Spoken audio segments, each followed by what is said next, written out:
So let me start. First of all, welcome and thank you to everyone who's joining us today. I do have both of my siblings on, so I'm going to refer to Hilda Ashley as my mother, but she's obviously the mother of three children. I thought saying our mother sounded funny in the context of this lecture. It does. So I'll refrain from saying that. I'll refer to her as my mother, but I see that, so all three of her children are on. She has cousins on, her beloved niece, and thank you also for all my community friends from Or Zarua and elsewhere for joining today. So I'll start by saying I considered other topics that have relevance to my mother's life and her contributions to the world, but I thought this topic really most comprehensively captured her spirit, her legacy, her impact, and I hope to convey that through this lecture. As I said, for those of you who were at the funeral, you heard me say this, but if you were not there, I want to repeat it, that and I think I speak for my siblings as well, that everything that I am and that the three of us are Jewishly, I think, can really be attributable directly to our mother.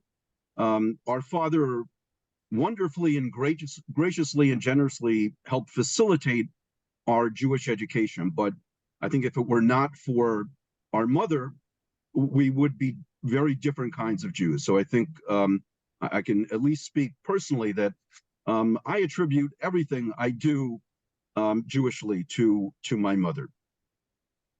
Let me just get into, I have a source sheet. I'm going to share my screen and hopefully that will work. I'm going to give a short, in terms of the framework of my lecture today, I'm going to give an introduction to the texts. I'm then going to give a very short biography of my mother so that those of you who did not know her have a better feel for her, and then we'll get into some additional texts that I think connect the topic to my mother.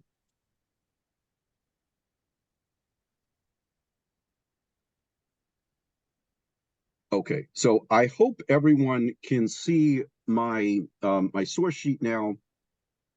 The title of this talk is Lador Vador, which means from generation to generation, transmitting Jewishness across generations. And it's a very broad topic. So I'm going to touch on only aspects of it today, but I think they really do implicate my mother's, what she contributed to the world, and certainly to her family and friends. So let's start with a short introduction to the general topic of what does it mean that we're transmitting some tradition of Jewishness, in Yiddish, of Yiddishkeit. What does that refer to? And I always like to go back to the earliest sources and do sort of an intellectual history of the topic. So if we look at Deuteronomy, this is God speaking to the people, or maybe it's Moses, but surely this instruction, and that's a translation of the word mitzvah in the Hebrew, you see to the right. This instruction or commandment, which I enjoin upon you this day, is not too baffling for you, nor is it beyond reach. It is not in the heavens that you should say, who among us can go up to the heavens and get it for us and impart it to us that we may observe it? Neither is it beyond the sea that you should say, who among us can cross to the other side of the sea and get it for us and impart it to us that we may observe it. No, the thing is very close to you, in your mouth and in your heart, to observe it. So the word mitzvah here, instruction, is really a proxy for what I'm referring to as Jewishness. And at least that's one of the words used in the Torah. Another in the book of Deuteronomy is actually the word Torah. But that's sort of a proxy for the Jewish tradition. And what this really important text is telling us is that the tradition itself is not inaccessible, it's not remote, it's not baffling or mysterious. It's not too difficult for us to understand, to transmit, and to fulfill. So it is accessible to us. It's not something remote. And the famous phrase "Lo bashamayim he" is in verse 12. You see it here, which the rabbis later invoked to support their the scope of their powers of interpretation. But the Torah is in the world. It's something that we can understand and transmit from one generation to another.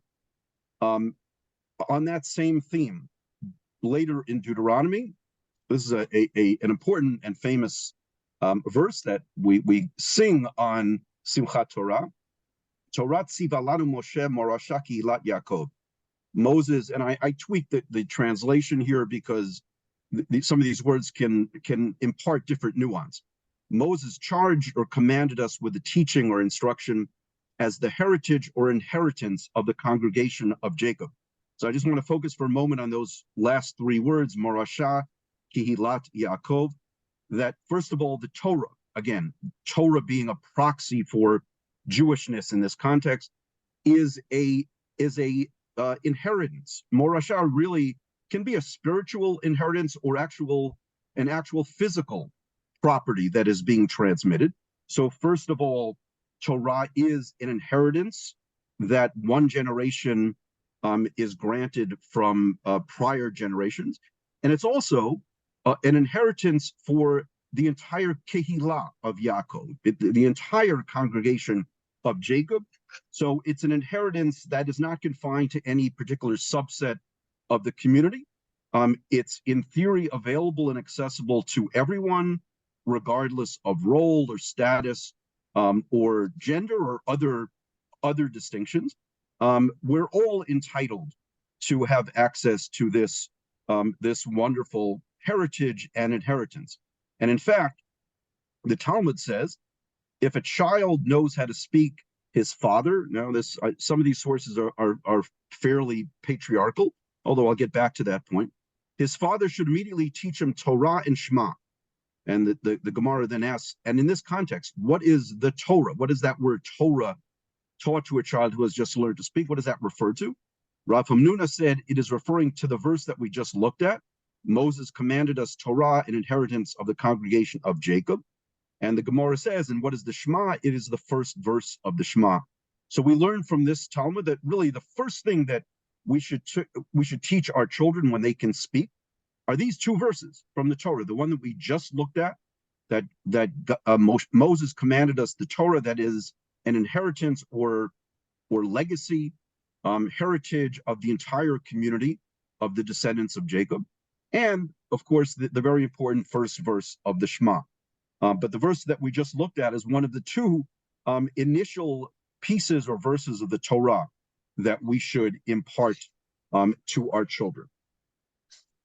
Okay, that was sort of a short introduction to the idea that what is the body of tradition that is to be transmitted to future generations is not sort of inaccessible. It's not remote. It's not the inheritance of only a certain part of the community, which, by the way, is true of other religious traditions, that only the elite would sort of have access to tradition. In Judaism, in theory, and it didn't always play out this way, but in theory, the entire community should have access to tradition, and it is the responsibility of the community to ensure that that the entire community of future generations have access to the tradition and understand it.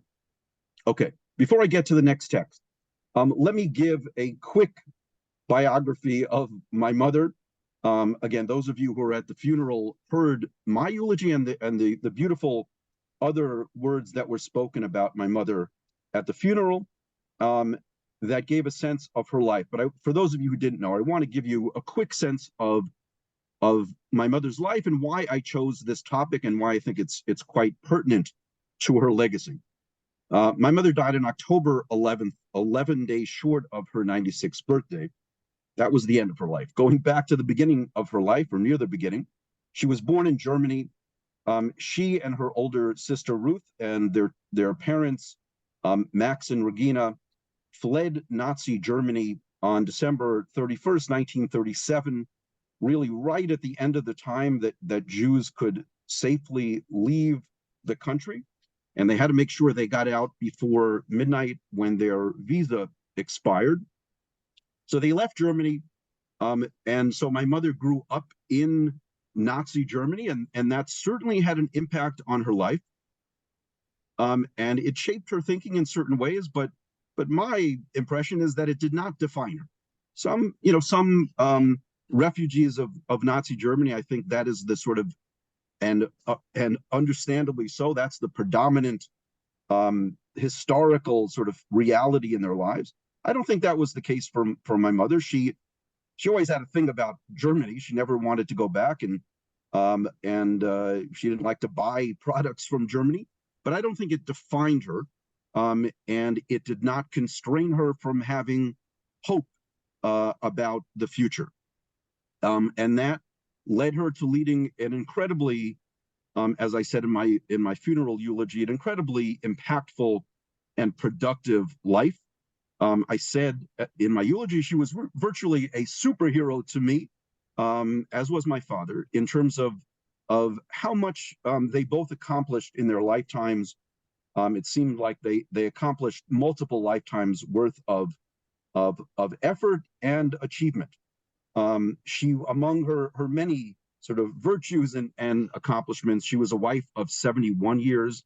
My parents were married 71 years until my father died 3 years ago. She was a wonderful and an incredibly dedicated daughter. She was a devoted sister, grandmother, mother-in-law, and of course, mother to her 3 children. And that leads to my choice of this topic, her massive impact on the lives of her children and her family. She was a genuine Zionist. She helped smuggle guns for the Haganah early in her life, in her late teens, and then with my father made about 70 trips to Israel over the course of their life. Many of them after my sister Sharon made Aliyah many years ago. Our parents used to visit Sharon often, and so those trips started to accumulate. She was later as an adult, a devoted social worker. She grew up in Brooklyn after coming from Germany. We then as a family moved to Los Angeles. She was a communal leader in both Brooklyn and in Los Angeles. She was a social worker for the elderly in LA, a communal leader along with my father in the world of Jewish education. That she was a great contributor to the Bureau of Jewish Education in Los Angeles, helping to support the Jewish educational system there. And earlier in her life in Brooklyn, she was a nursery school teacher for many years. And so I chose this topic of transmitting Jewishness because she was, in fact, a formal educator for many years. But as we'll talk about in just a moment, her life encompassed the variety of ways that Judaism can also be transmitted informally. She was a Jewish singer and a wonderful Jewish dancer, and she was a consummate Jewish hostess. We often hosted people at our home for Shabbat, which had a real impact on both her friends and family. So overall, she was a strong matriarch for our family who really contributed all sorts of values and beliefs and the importance of action in the world. So I want to just get back to reiterate that she was a refugee of Nazi Germany, but that did not constrain her productivity in the world once she reached America. And the next text I'd like to read, my son Josh, my oldest child of 3. Josh, I saw you're on, so I'm going to read this on Josh's behalf. This is an excerpt of Josh's eulogy that he gave for his grandmother, Savta, at the gravesite. So those of you who were at the funeral but did not make it to the cemetery did not hear Josh convey these beautiful words, but I wanted to read just an excerpt of Josh's eulogy that I think really captured something about my mother. This, to me, is the real core of her toughness. And Josh was referencing her coming from Nazi Germany. I don't think she forgave. I imagine these are things that can't be forgiven. But she had the incredible strength to see the world's ugliness and to still believe that she could build a beautiful life out of it. And she did. She had the resilience to not just endure, but to truly internalize that anger, hatred, and resentment cannot be your only tools if you want to grow anything worthwhile. So instead, she loved even more fiercely, cared even more deeply, and tirelessly applied herself to building the kind of family, the kind of communities, and the kind of world that she believed possible. And all of us, we were all family there at the funeral, or almost all, and all of us here today are a testament not just to her incredible ability to endure, but of an even deeper strength, her belief that the future need not be like the past. It might take fierce love and relentless care, but something beautiful can grow. And I think those words really capture my mother's sort of relentless energy to create in the world that she encountered and then sort of mastered after she arrived here from Nazi Germany. The next text I'd like to read because I don't want us to have in mind simply formal Jewish education. I mentioned that my mother was an early childhood educator, so she was engaged in formal Jewish education. But I mean by the transmission of Jewishness to include informal Jewish education, which is equally important and often more influential on the lives of individual Jews. This is from a professor who was an important scholar of Jewish education, and he wrote, "Jewish education has a long and glorious history dating back to biblical and Talmudic times. Throughout the ages, the Jewish community has devoted much energy to the establishment and maintenance of a rich educational network. There is little doubt of the link between a strong commitment to education and perpetuation of Jewish literacy, lifestyle, and peoplehood. However, schools were not the only context in which Jewish education took place. With a host of other settings exemplifying Jewishness, formal schooling was always accompanied by a powerful parallel or informal system. It included the neighborhood, the home, communal agencies, and the synagogue, celebrations and holidays, group experiences, mentors, and the daily and yearly calendar. There was synergy and consistency between a diverse collection of agencies, all of which educated from a shared perspective." And I'll go down to this paragraph. "In terms of informal Jewish education, learning occurs through enabling people to undergo key Jewish experiences and values. For example, an experiential approach to Shabbat focuses on enabling people to experience Shabbat in real time, buying flowers Friday afternoon, lighting candles at sunset, hearing Kiddush before the meal, and eating challah. This approach does not deny the value of learning about Shabbat in classes and from text, but it does suggest that cognitive learning about an experience cannot replace the real thing." And I'll just end there, but I'll end reading that quotation there. But in all sorts of ways, through our communal meals, through communal singing, through our various rituals, as you see the professor writes about, and specific celebrations that go beyond being in a classroom. That is the way that Jewishness is transmitted from one generation to another. So in this lecture, I have in mind the vehicles and protocols both of formal Jewish education, but equally importantly, also informal Jewish education. And my mother really embodied both of those aspects of transmission of Jewishness as a formal educator, but as a wonderful informal Jewish educator as well, in the home and beyond. Okay, with that background, I want to get into some sources. And again, I always like to trace the sort of history of ideas. So what does it mean that we have a tradition of Jewishness that is to be transmitted from one generation to another? Well, going back all the way to Genesis, as a predicate of intergenerational transmission is the reality of generations. We need children to whom the tradition will be conveyed and transmitted. And that was, I'll call him Abraham, but in this text he was still Avram, Abram. Abraham had that concern from the very beginning, after he had already encountered God, and God told him about this covenant for the future. But Abraham had no children, and was concerned immediately that this supposed chain of tradition would be broken, would falter almost immediately. So Genesis chapter 15 says, sometime later the word of God came to Abram in a vision. Fear not, Avram, I am a shield to you. Your reward shall be very great.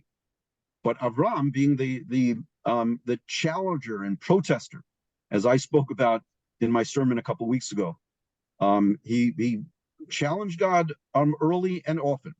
So he said to God, O Lord God, what can you give me, seeing that I shall die childless, and the one in charge of my household is Damesek Eliezer? So he's referring to his servant. He's saying, God, you're talking about a covenant for the future, about transmitting something to the next generation, but I have no children. What do you mean by that intergenerational covenant? Avram said further, since you have granted me no offspring, my steward will be my heir. And that was not a sort of welcome outcome. The word of God came to him in reply, that one shall not be your heir. None but your very own issue shall be your heir. Then God took him outside and said, look toward heaven and count the stars if you are able to count them. So shall your offspring be. And Abram put his trust in God, who reckoned it to his merit. Now, putting aside the issue that our descendants are not necessarily as plentiful as the stars, which is a problem in the world. But God is saying, don't worry, the covenant has a future because I will give you an heir and it won't be your servant. And as we know, Abraham had two sons initially. Actually, we read in the Torah yesterday, it's little known that he married again and he had a bunch of other kids. But we'll just focus, he had two sons, and one of them, Isaac, was to be the embodiment of the future. And I'll get back to that in just a moment. And God continues in this sort of covenantal conversation to speak to Abraham, who's now Abraham. He's had the letter Hey added to his name. That this path will continue, and in fact, there will be a physical aspect to the covenant. God further said to Abraham, as for you and your offspring to come throughout the age shall keep my covenant. So again, the covenant is intergenerational by definition. It's intrinsically, inherently to be transmitted from one generation to the other. Such shall be the covenant between me and you and your offspring to follow, which you shall keep. Every male among you shall be circumcised. So, and it ends up, thus shall my covenant be marked in your flesh as an everlasting pact. So I include it here because it's an important fact about the covenant. The transmission of Jewishness has a physical dimension that helps ensure Jewish continuity. Obviously, we require much more, but that's sort of a threshold fundamental aspect of transmitting Jewishness from one generation to another. Moving beyond Genesis toward much later in the Torah, again, highlighting the fact that the covenant has a built-in intergenerational dimension from chapter 29 of Deuteronomy. You stand this day, all of you, before the Lord your God. So this is as the people are preparing to enter the land and really to start fulfilling their destiny as God has told them. Part of the covenant, as we know, includes residence in the land. So they're about to start that path of conquering and residing in the land. You stand this day, all of you, before the Lord your God, your tribal heads, your elders and your officials, every householder in Israel, your children, your wives, even the stranger within your camp, from woodchopper to water drawer, to enter into the covenant of the Lord your God, which the Lord your God is concluding with you this day with its sanctions, in order that God establish you this day as God's people, and in order to be your God as promised and sworn to your forefathers. I make this covenant. This is the important part of this text. I make this covenant with its sanctions, not with you alone, but both with those who are standing here with us this day before the Lord our God, and with those who are not with us here this day. Et asher einenu po imanu hayom, as the Hebrew ends. So the scope of this covenant, it's either a continuation of the earlier covenant, or perhaps even another covenant as the people prepare to enter the land. God is making clear that this covenant is not simply with the people who were present that day, that this sort of contractual arrangement with God binds those Jews who are to come in the future. And so it is a promise made by people in a certain place and time that binds their descendants and creates reciprocal, two-sided obligations, as we will see, from one generation to the next, and from the younger generation to prior generations. But the covenant itself is intrinsically intergenerational. So that was background about the biblical sense of the covenant in sort of attributing obligations to one generation to transmit it to the next, because that's the only way the covenant would be fulfilled. I want to talk just for a couple moments about the importance of women in the transmission of the covenant. This lecture is an honor and a tribute to my mother. So I wanted to at least mention how important our foremothers were in the transmission of the early covenant in the Torah. The women, I think there's a strong argument to be made that, despite some impression that's appropriate, that women had were confined to certain roles in particularly in ancient society. In the Torah, in the scheme of the Torah narrative, women were really, I saw a felicitous phrase in an article recently, they were forgers of destiny. One could argue, and I think it's a strong argument, that our foremothers really were in some ways more important than our forefathers in having the insight and judgment about the future of the covenant, about where the covenantal path was leading us. So this is the story of Sarah, who our first foremother, who realized that her son Isaac was the embodiment of the covenant, that the destiny of Jews rested in the future of Isaac and his children, and not in Ishmael. And she told Abraham, cast out that slave woman and her son, Hagar and Ishmael, for the son of that slave shall not share in the inheritance with my son Isaac.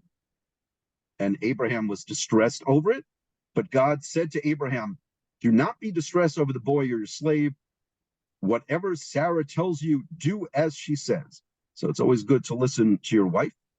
For it is through Isaac that offspring shall be continued for you. As for the son of the slave woman, I will make a nation of him too.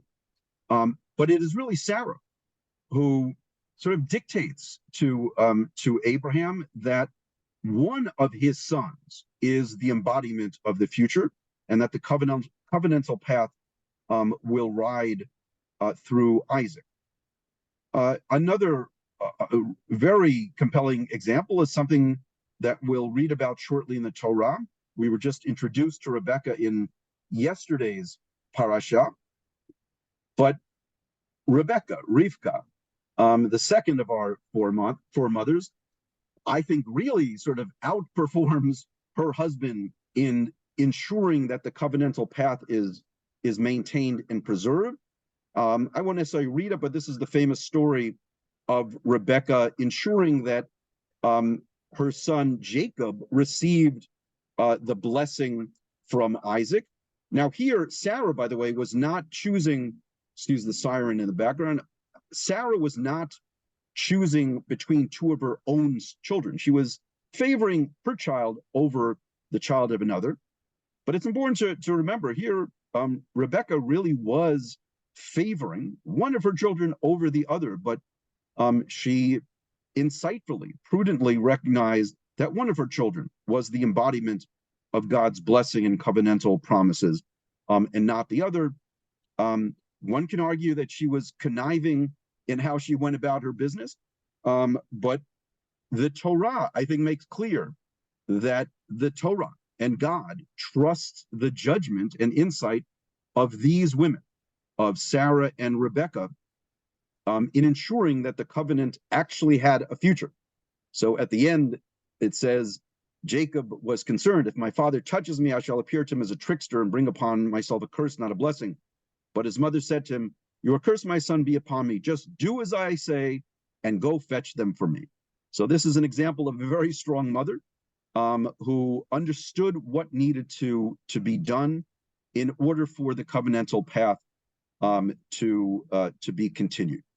And I think it's clear in the Torah that women's judgment and insight about the future was trusted. They were proactive, decisive, and they were strong agents of historical transmission. The next two texts are sort of I want to include in tandem to highlight the fact that generational transmission of Jewishness really goes both ways. Yes, there is an obligation of parents to teach their children, educate their children, and transmit the Jewishness to the next generation.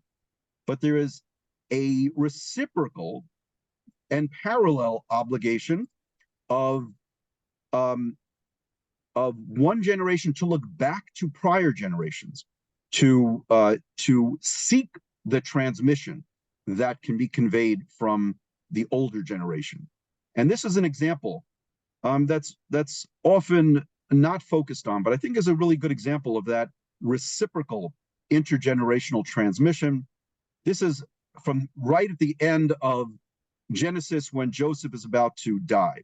So Joseph and his father's household remain in Egypt. Joseph lived 110 years. Joseph lived to see children, etc., etc. At length, Joseph said to his brothers, I'm about to die. God will surely take notice of you and bring you up from this land. They were in Egypt, to the land promised on oath to Abraham, to Isaac, and to Jacob. So Joseph made the sons of Israel swear, saying, when God has taken notice of you, you shall carry up my bones from here. Joseph died at the age of 110 years, and he was embalmed and placed in a coffin in Egypt. That's how the book of Genesis ends, literally with those words. So chazak, chazak v'nit chazek, we say as we read those words. And then later in the book of Exodus, this happens to be from my parasha, my bar mitzvah parasha, B'Shalach, that promise that Joseph made sure his children made to him, that his bones would not be left in Egypt, but would be taken up with them as they exited Egypt and went to the promised land. The next generation fulfilled that promise. So God led the people round about by way of the wilderness at the Sea of Reeds. Now the Israelites went up armed out of the land of Egypt, and Moses took with him the bones of Joseph, who had exacted an oath from the children of Israel, saying, God will be sure to take notice of you, then you shall carry up my bones from here with you. Those are almost exactly the words that Joseph made his children promise. So the next generation fulfilled their promise to Joseph. His bones were carried up to eventually to the land of Israel. And I think these two texts in combination do display the sort of reciprocal nature of the transmission of Jewishness, that generations owe obligations to each other. Older generations need to convey and transmit Jewishness to the next one, but the younger generations need to make the effort to understand what can be gained and transmitted from prior generations. The next group of texts I've collected to give you a sense of the nature of the process of transmission. This is a famous text from the book of Exodus. And when your children ask you, what does this ritual mean to you? By the way, this should sound familiar. It's from our Haggadah for the Passover Seder. You shall say, it is the Passover sacrifice to God who passed over the houses of the Israelites in Egypt when smiting the Egyptians, but saved our houses. This highlights the fact, as we discuss on Passover, that the nature of transmission is rooted in asking questions. Asking questions and sort of challenging assumptions is embedded in the process of transmitting Jewishness. I'll note, by the way, this question that we say our children ask, Ma ha'avodah hazot lachem. We discuss this at Seders all the time, but this is the verse from the book of Exodus that is put in the mouth of the Rasha, of the evil child, the wicked child. So here, in its context in Exodus, it's perfectly innocuous, and in fact, the response makes clear that it was a fine question, and there is a good answer to it. The Haggadah puts a different twist on it, but it makes clear that asking questions is both permissible and necessary. And the entire Talmud is based on that idea, that asking questions, challenging premises and assumptions is part and parcel of the process of transmitting Jewishness. The book of Deuteronomy. These are all famous passages, but take utmost care and watch yourself scrupulously so that you do not forget the things that you saw with your own eyes, and so they do not fade from your mind as long as you live, and make them known to your children and to your children's children. And it says, God said to me, gather the people to me that I may let them hear my words, in order they may learn to revere me as long as they live on earth, and may so teach their children. So again, starting from Genesis and moving all the way through the end of the Torah in Deuteronomy, the process of covenantal transmission of Jewishness and Jewish tradition entails educating future generations, because they are bound up in the process of the covenantal fulfillment. There are many passages I could have collected, but the Torah is replete with verses about teaching our children. This, I'm hoping people recognize from the first paragraph of the Shema prayer. Impress them upon your children, recite them when you stay at home and when you're away, when you lie down and when you get up. So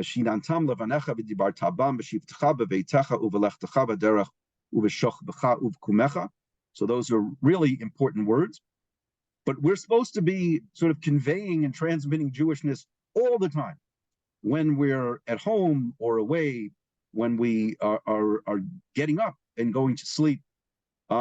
It suggests that the process of transmission is both arduous and somewhat fragile, that if we don't do it, if we don't work at transmitting Jewishness perpetually, then the chain may be broken, that we have to have it in mind all the time. The next couple of, I'm going to be moving past the Torah into the Tanakh, later books of our Bible. These go to, I mentioned the two-sided, the reciprocal nature of Jewish transmission. Of course, one generation, an older generation, has the obligation to transmit Jewishness to the next one. But the younger generation, again, has a mutual obligation to seek that knowledge. Deuteronomy says, really directed to the newer generation, remember the days of old, consider the years of ages past. Ask your parent who will inform you, your elders who will tell you. She'al avicha ve'agedcha zkenecha ve'yomru lach. Similarly, in the book of Mishlei in Proverbs, it says, "My child." So again, this is directed to the younger generation. Heed the discipline of your father, and do not forsake the instruction of your mother. Shma beni musar avicha ve'al titosh torat imecha. I don't think it's accidental that the word Torah here, Torat Imecha, is associated with mothers and not fathers. Later Jewish tradition did obligate fathers in sort of a patriarchal mode to teach their children, but mothers too are involved in the process of conveying Jewishness to the next generation. And the rabbis understood Torah here to include or encompass not just formal Torah education about Jewish law and Jewish narratives, but informal Jewish values that can and customs that we experience in our homes. And Jewish women, Jewish mothers, were often really the masters or the mistresses of the home, even if men were often the masters of the domain of formal Jewish education. But the book of Proverbs makes clear, children, listen to the instruction of your mothers as well. And gives further instruction. Train a youth in the way he ought to go. He will not swerve from it even in old age.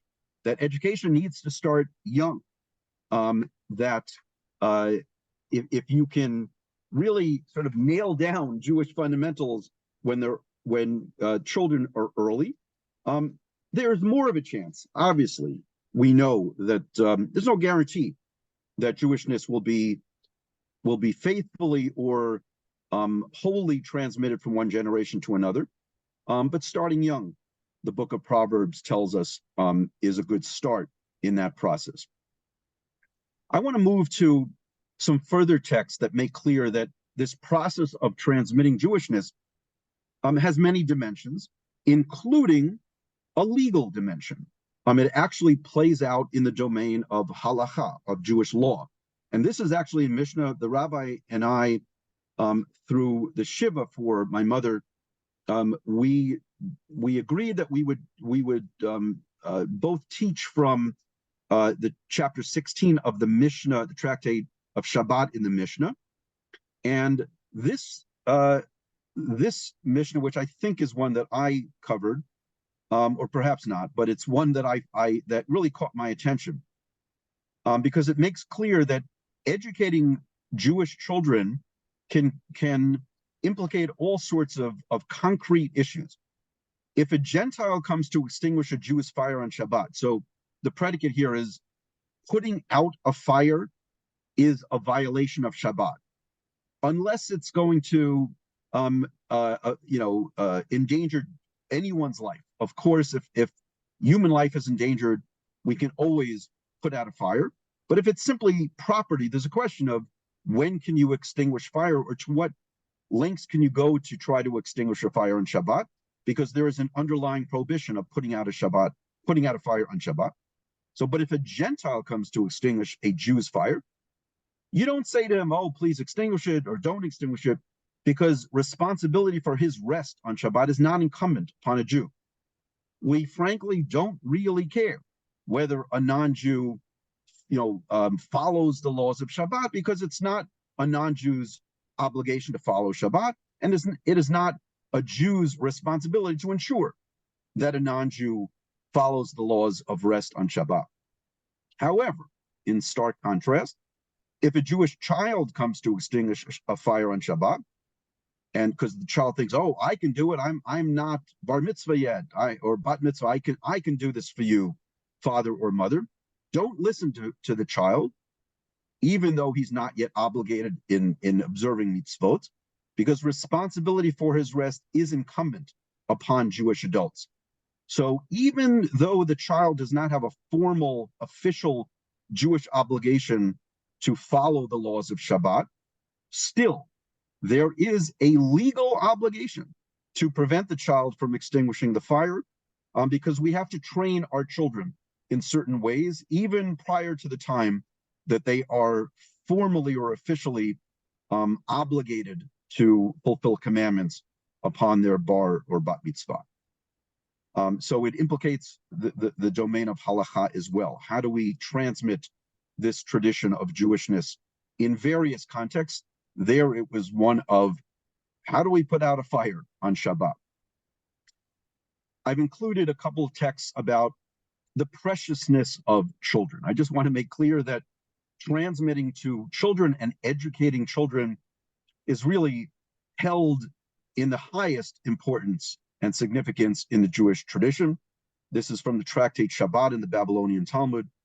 Rav Yehuda said that Rav said, what is the meaning of that which is written? So this is a verse from Chronicles. Do not touch my anointed ones and do my prophets no harm. It says, do not touch my anointed ones. These are the school children who are as precious and important as kings and priests. The prophets are Torah scholars. Reish Lakish said in the name of Rabbi Yehuda Nasiah The world only exists because of the breath, that means when they're reciting Torah, of school children.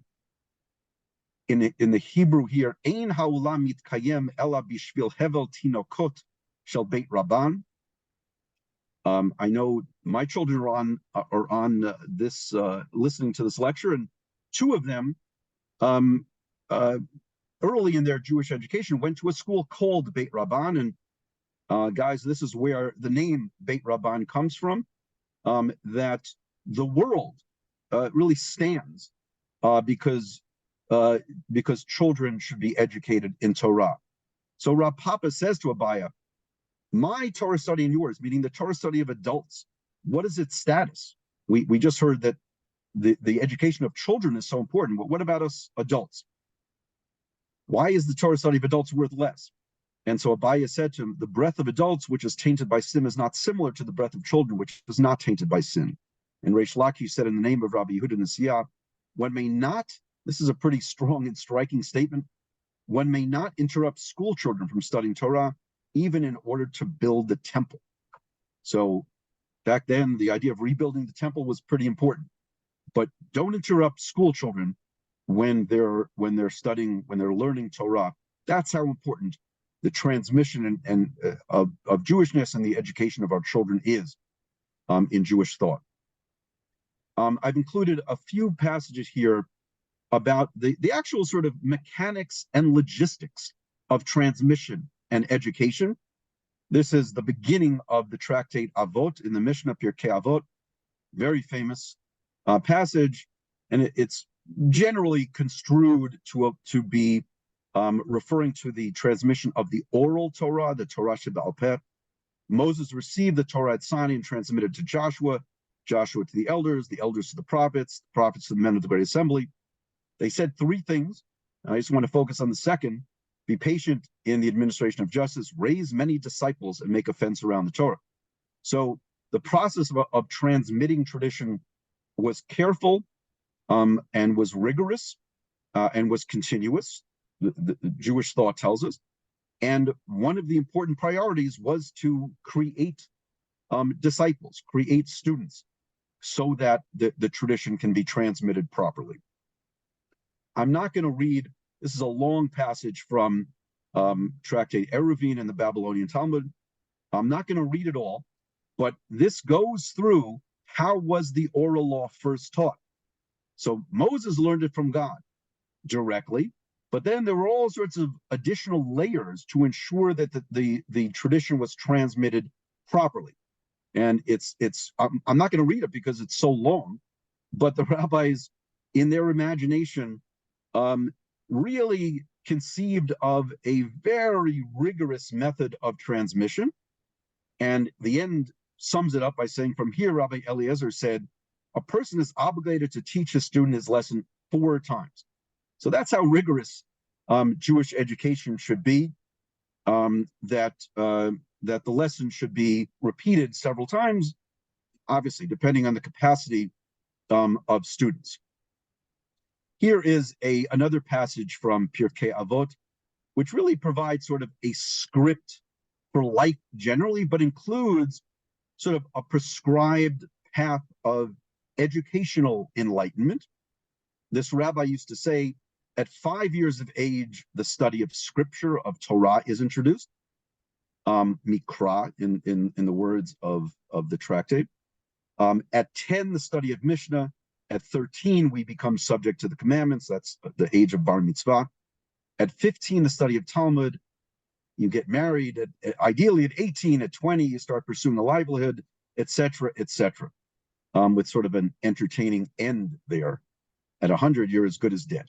But this is, there are certain passages in rabbinic thought about when is it appropriate to start formally educating our children.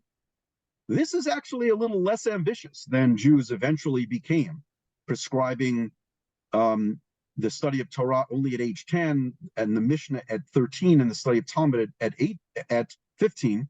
Those ages were moved up in time so that children of earlier ages, of younger ages, were introduced to these important Jewish texts. So eventually Jewish children do not wait till age 10 to start learning Torah. But this is one of many passages that prescribe a certain path of Torah transmission. Another one is from the Talmud. Rav said to Rav Shmuel Bar Shelah, the teacher of children, do not accept a student before the age of 6, as he's too young. It's difficult for them to absorb the learning. But from that point forward, from 6, so this is again an example of sort of the acceleration of Jewish education. Accept the child and stuff him with Torah like an ox. So once a child reaches a certain age, you can really start feeding that child Torah, really start educating the child both formally and informally with Jewish texts, thought, and values. I'm wrapping up with 2 concluding texts, and then I'll welcome any questions or comments. I mentioned earlier that the transmission of Jewishness, the path of Jewish education, implicates Jewish law in different ways. I'm referring back to the text about extinguishing a fire on Shabbat. So that's an actual piece of halakha, piece of Jewish law that implicates our need to train our children from an early age. And then this is from the Maimonides' Mishnah Torah about the laws of Hilchot Talmud Torah, the laws of teaching and studying Torah. And Maimonides makes clear that it's not simply an obligation that flows from parent to child, but we as a community have to assume responsibility for educating all our children collectively. So Maimonides wrote, just as a person is obligated to teach his child, I put in brackets son because he may have meant son, I am broadening it to child. So too is that person, that adult, that parent obligated to teach his grandchild, as Deuteronomy commands. And this is a text that we looked at earlier. So the process of transmission includes not just your children, but your grandchildren, reinforcing the bonds between children and their grandparents.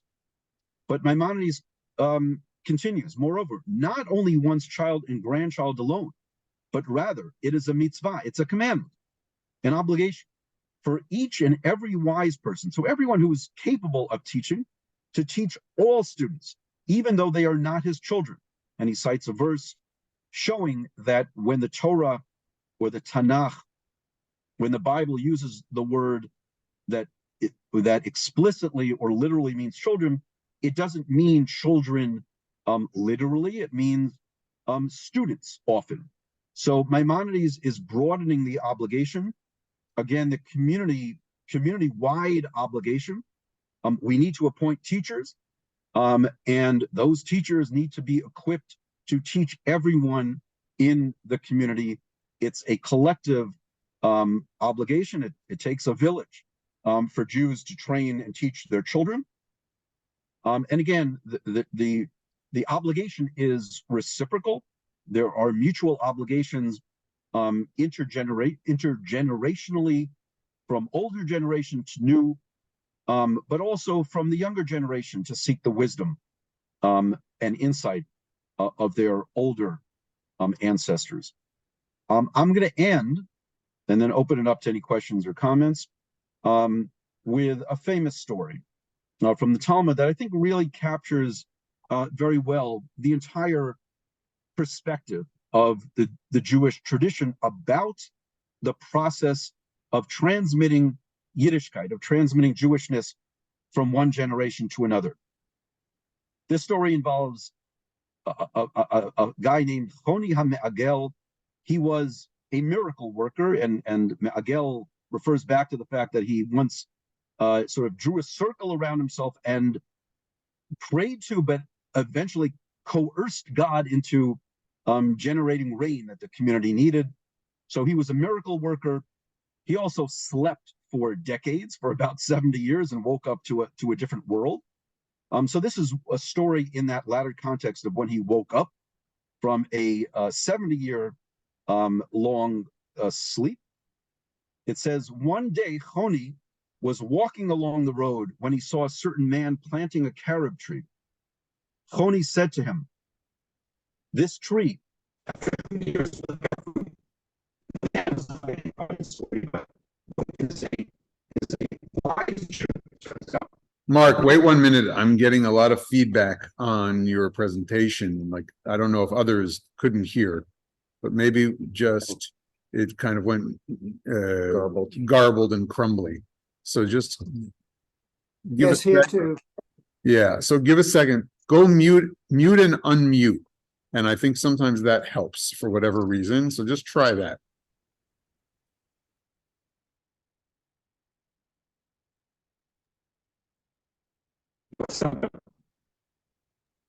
That did not fix the problem.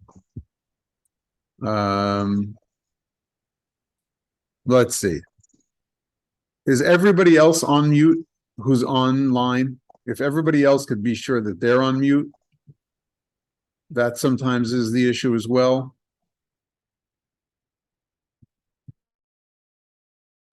Okay, Mark, you want to try that again?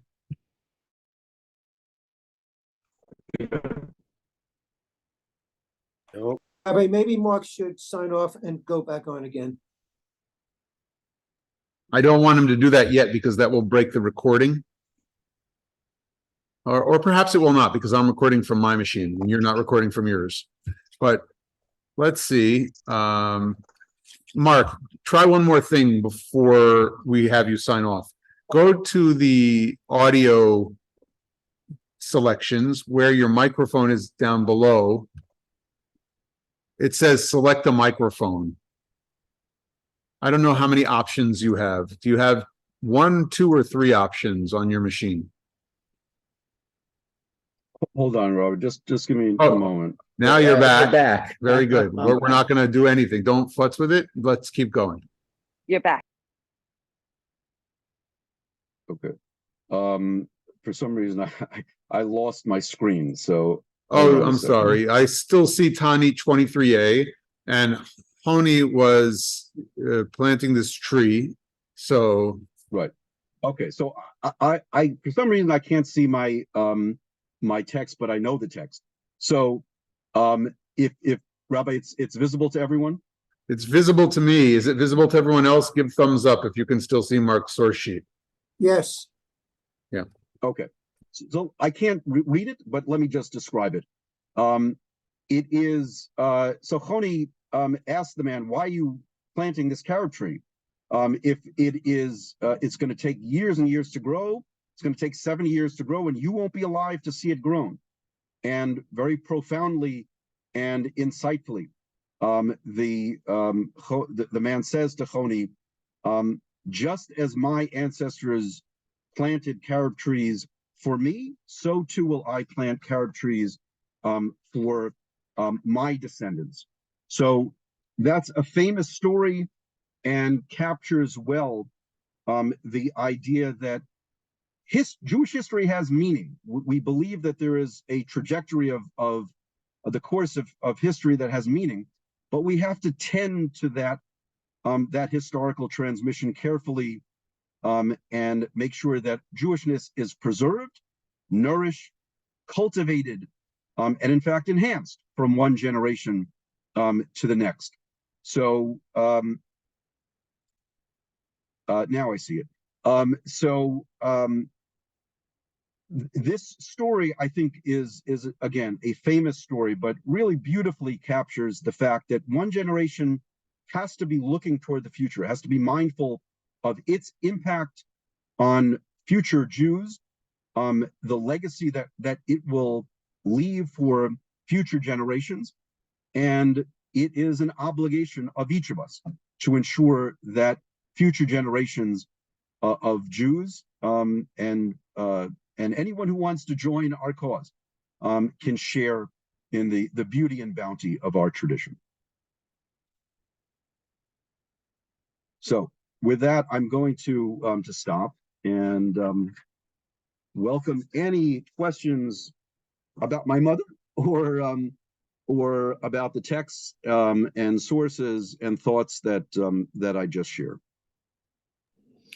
Yashkoa. Koach. Same to you. Excellent. Thank you. Thank you. As many people know, Aaron has adopted Rabbi Wexler's teaching that God said to Abraham, "Listen to your wife." I do that all the time. And Diane reminds me if I miss. So But- Diane, I had you in mind when I included that. Thank you, thank you. But I think that the transmission of Yiddishkeit is all encompassing. It's not just going to Hebrew school. It is what happens in the home. It is the transmission day in and day out, and in the talking to our children about what are in fact Jewish values and biblical principles of the way we treat people and the way that we behave in the world. Diane, So- can I add to that? Because that's fabulous. And I would just say that two words come to mind. One is show affection and also to embrace. And we do that physically and with words. Yeah, so let me just respond. I hope I tried to make clear, at least earlier in my lecture, that the process of Jewish education is not simply formal in terms of classroom teaching, but as Diane said, and I included the text from Professor Chazen, that the transmission of Jewishness happens in all sorts of settings, many informal, what we now call informal settings, but that are at least equally important in terms of how Jewish ideas and values are transmitted. Both in the synagogue, at camps, and in all sorts of contexts in which Jewish ideas and values are passed down.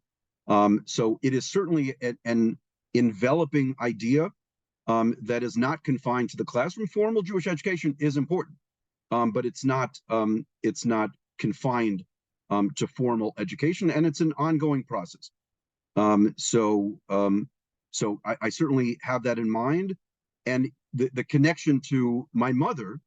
My mother was both a formal Jewish educator, but more importantly, in terms of her impact in the world, she embodied Yiddishkeit, and through her example and her informal teaching and the way she did things, I know she taught her children. I know she taught her grandchildren, her daughters-in-law, and other family and friends. She really had a huge impact on the world in that sense.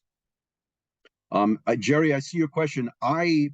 When I referenced enhancing tradition, there's an idea that we build on the tradition. We don't simply convey it precisely without elaborating on it. One generation to the next can add to Jewish tradition and build on it, so that it grows and becomes enhanced in the process of transmission. Indeed, it is the obligation of every succeeding generation to do its best to understand what has been transmitted to it and then build on it. And the Jewish tradition and Torah more generally has to be adapted to changing circumstances, because the world changes, as we know, very quickly, and in ways that are quite challenging. So that's what I meant by enhancing it. It's not a precisely faithful transmission such that we can't add to it, we can't contribute to it. We can and we should. Any other questions? I'm not sure I'm going to see you, so if you have a question or comment, please just you can start talking. Just quickly, I'd like to ask, what if the wayward child doesn't want or embrace the teaching given by the parent? What does it say about how to overcome the resistance of children who may not be so interested in learning? Well, Hal, we actually discussed that briefly at Kiddush yesterday in shul. I am not an educator, so I don't have any sort of magic answers. But Sigal, who is our educator in our youth programs at Or Zarua, suggested that a child who's being difficult or disruptive, the teacher should try to figure out why the child is not engaged, and then figure out better methods to enhance that engagement. So there are some harsh words in the Torah about rebellious children. There's some harsh words in the Passover Haggadah about wicked children, and we should sort of strike their teeth. But generally, that's not the attitude. The attitude is that that we should do our best to reach children in whatever levels and capacities they exist, and to engage them as best we can, so that they find meaning and utility in what we can transmit.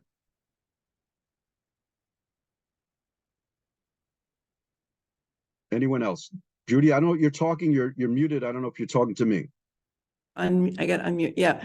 On that note, I've bragged to you many times how I knew your mom before you did. She was my cousin. I was not her daughter. I went in a different path, never became the masterful cook. My husband did the cooking, in fact. But she did something for me in a sort of a more modern way, and that is the role model. And I've mentioned this to you. I wanted to wear the high-heeled shoes and carry the same kind of grown-up purse that she carried. But the thing that really made an impression on me, and I remember it to this day, and I remember how I felt about it. The grown-ups were talking about, well, Gerda was her name then, how well Gerda was doing in school. She was accepted to Brooklyn College. She was doing really well in Brooklyn College. And I remember feeling scared and intimidated because education is such a big deal. And it may not be Yiddishkeit, it may just be education kite, whatever, secular kite. And that was very important to me. And I felt very insecure about it, but it stuck with me.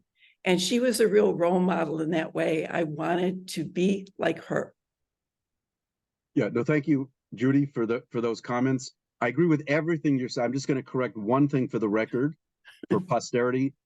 My mother went to City College, not Brooklyn College, but and that's where she met my father.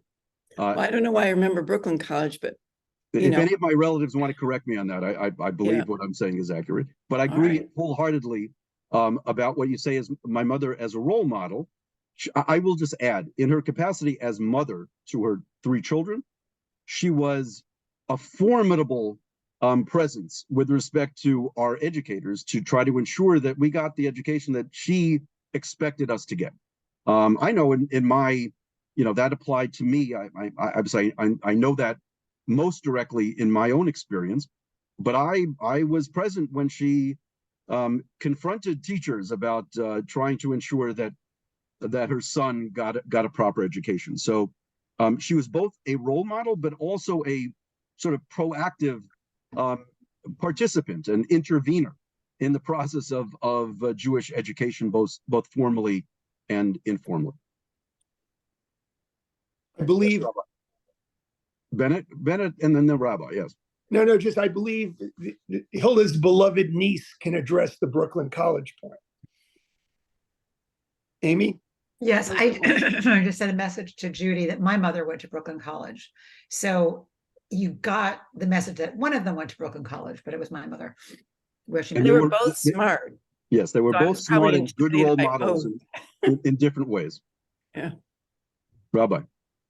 Mark, thank you. Fantastic. And I love the claim that the Imahot have much more influence than we give them credit for. And in that sense, we should grow our sense of respect for them, despite the fact that there, as you said, there is some question about why they were not so central to the narrative.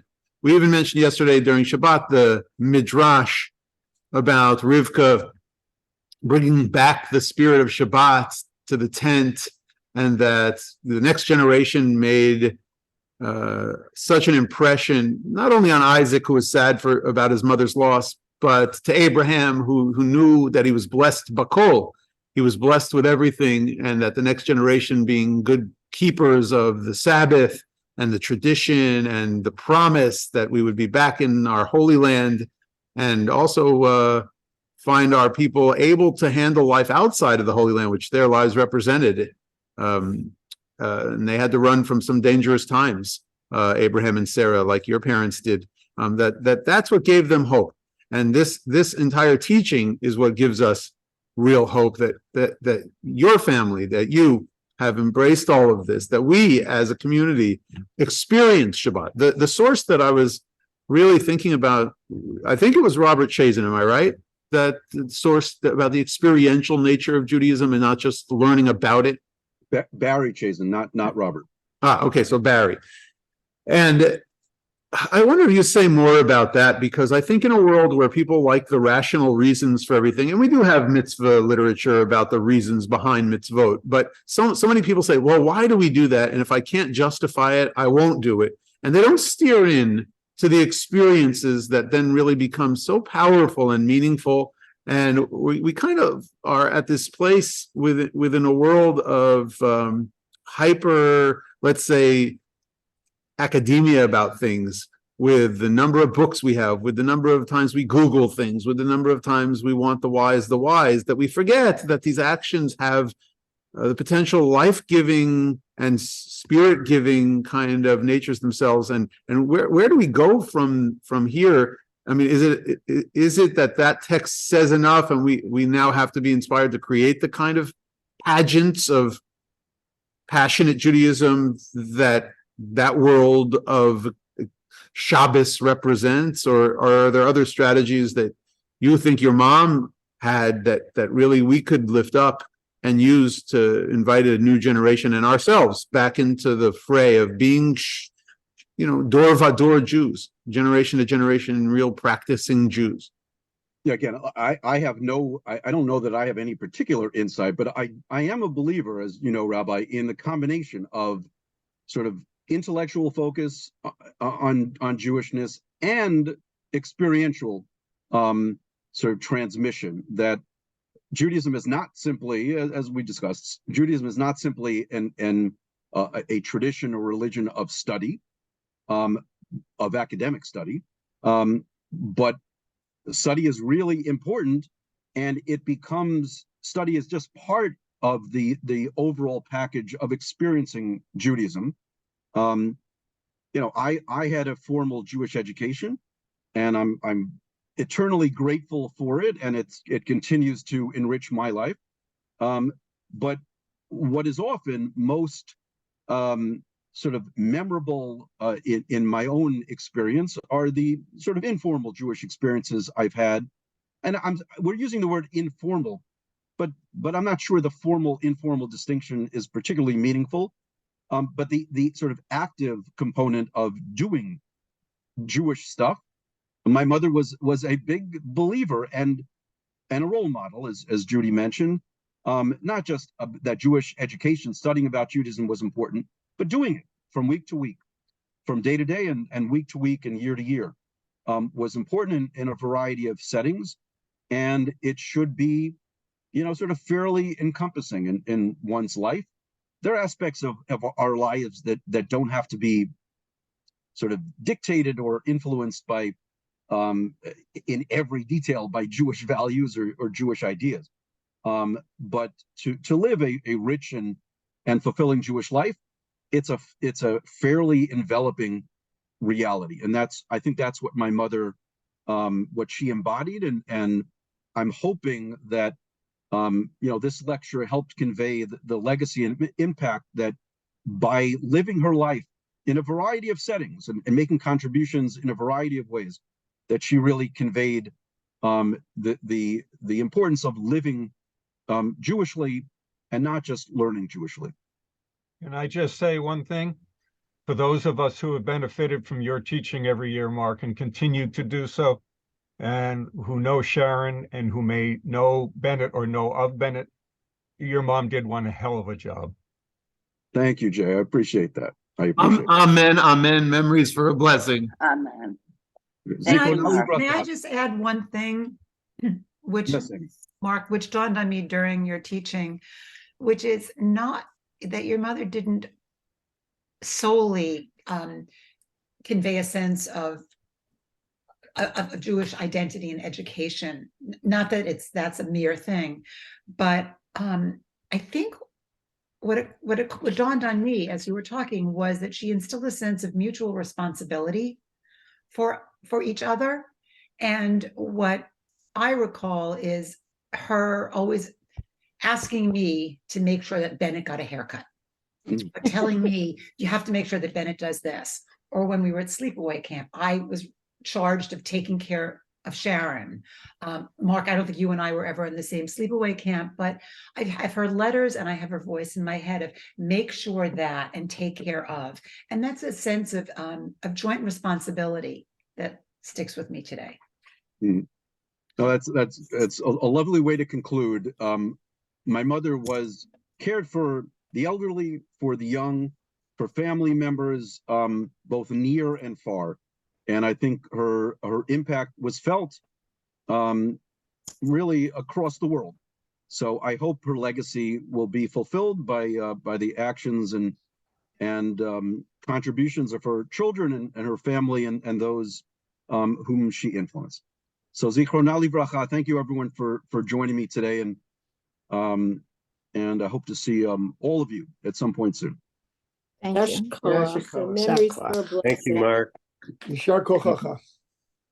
Bruchim to you. Thank you.